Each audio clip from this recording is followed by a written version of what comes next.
पहले हरे भरे पेड़ों से घिरे एक घने जंगल में तरह तरह के जानवर रहते थे। सुबह सूरज की किरणें जब पत्तों के बीच से छन छन कर आती तो पूरा जंगल सुनहरी रोशनी में नहा जाता। पंछियों की चहचहाट, झरनों की आवाज और पेड़ों पर झूलते लताओं का नजारा इतना सुंदर था कि कोई भी वहां जाकर खुश हो जाता। लेकिन इस सुंदर जंगल में एक ऐसा शरारती जीव भी था जो सबको परेशान करने के लिए मशहूर था। वो था चिंटू बंदर। चिंटू का मन कभी एक जगह नहीं लगता। वो पेड़ से पेड़ पर कूदता, जानवरों की चीजें चुरा लेता और फिर जोर जोर से हंसता। अगर खरगोश अपनी गाजर गिन रहा होता तो चिंटू झपट्टा मारकर एक गाजर ले भागता। अगर हाथी नदी में नहा रहा होता तो चिंटू उसके ऊपर पत्ते गिराकर मजे लेता। जानवर चिंटू से नाराज भी थे, पर उसकी मस्ती देखकर कभी कभी हंसी भी आ जाती। चिंटू खुद सोचता, अरे जिंदगी मजे के लिए है, मेहनत करने वालों को ही बोर होना है। एक दिन दोपहर को चिंटू पेड़ पर आराम कर रहा था। अचानक उसकी नजर नीचे गिरी हुई किसी चीज पर पड़ी। वो था एक चमकता लाल रंग का बैग। चिंटू फौरन नीचे कूदा और बैग उठाया। उसने बैग खोला तो अचानक अंदर से आवाज आई, अरे धीरे धीरे खोलो, मैं सो रहा था। चिंटू चौंक पड़ा। कौन बोल रहा है? बैग ने हंसते हुए कहा, मैं हूं बोलने वाला बैग।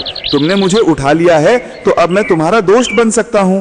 चिंटू की आंखें चमक उठी। उसने कहा, वाह, बोलने वाला बैग, अब तो मैं जंगल का सबसे खास बंदर बन जाऊंगा। बैग ने धीरे से कहा, लेकिन सुनो, मेरे पास जादू है। ये जादू अच्छे काम करने पर इनाम देता है और बुरे काम करने पर सजा। चिंटू हंस पड़ा। अरे मैं तो बस मजे करता हूँ, अब देखता हूँ तुम्हारा जादू कैसा है। चिंटू ने मजे मजे में कहा, बैग, मुझे बहुत सारे केले चाहिए। बैग चमका और उसके सामने केले आ गए। लेकिन जैसे ही चिंटू ने पहला केला खाया उसका मुंह बन गया। केले सारे कच्चे और खट्टे थे। चिंटू चिल्लाया, ये क्या मजाक है? बैग बोला, मैंने कहा था ना, अच्छे काम पर इनाम, शरारत पर सजा। चिंटू ने मुंह बिचकाया और सोचा, अरे कोई बात नहीं, अगली बार ट्राई करता हूं। अगले दिन चिंटू जंगल में घूम रहा था। अचानक उसने देखा कि एक चिड़िया घायल होकर जमीन पर पड़ी है। पहले तो उसने सोचा, चलो इसको चिढ़ाता हूं, लेकिन फिर उसे बैग की बात याद आई। वो तुरंत पास के तालाब से पत्तों में पानी लाया और चिड़िया को पिलाया। चिड़िया धीरे धीरे उड़ने लगी। चिंटू खुश होकर बोला, अब देखते हैं बैग क्या करता है। उसने बैग खोला। इस बार बैग से निकले ढेर सारे मीठे आम और रंग बिरंगी टॉफियां। चिंटू कूद पड़ा, वाह, ये तो सच में जादुई बैग है। अब धीरे धीरे चिंटू समझने लगा कि अच्छे काम करने से मजा आता है। वो रोज किसी न किसी की मदद करता। हाथी के बच्चे को गड्ढे से निकालता, खरगोश के लिए गाजर ढूंढ लाता, पंडू पांडा के घर बांस पहुंचाता। हर बार जब वो बैग खोलता उसमें से मिठाइयां, खिलौने और जादुई चीजें निकलती।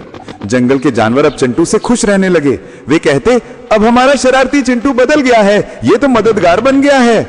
लेकिन जंगल में एक और चालाक जानवर था, शेरा लोमड़ी। उसने देखा कि चिंटू के पास जादुई बैग है। शेरा सोचने लगा, अगर ये बैग मेरे पास आ जाए तो मैं जंगल का राजा बन जाऊंगा। एक दिन वो चिंटू के पास आया और बोला, चिंटू भाई, ये बैग तो बहुत शानदार है, मुझे थोड़ी देर के लिए दे दो ना, मैं भी मजे कर लूं।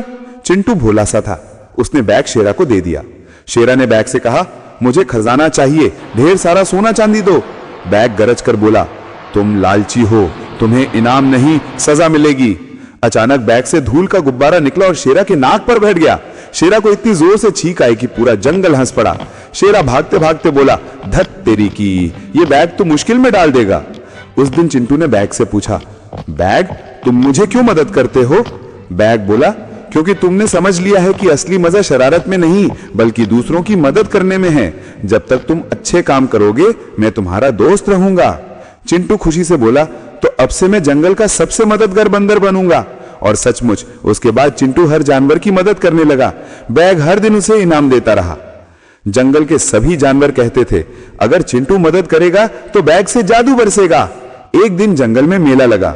सारे जानवर आए और चिंटू ने बैग का जादू दिखाया।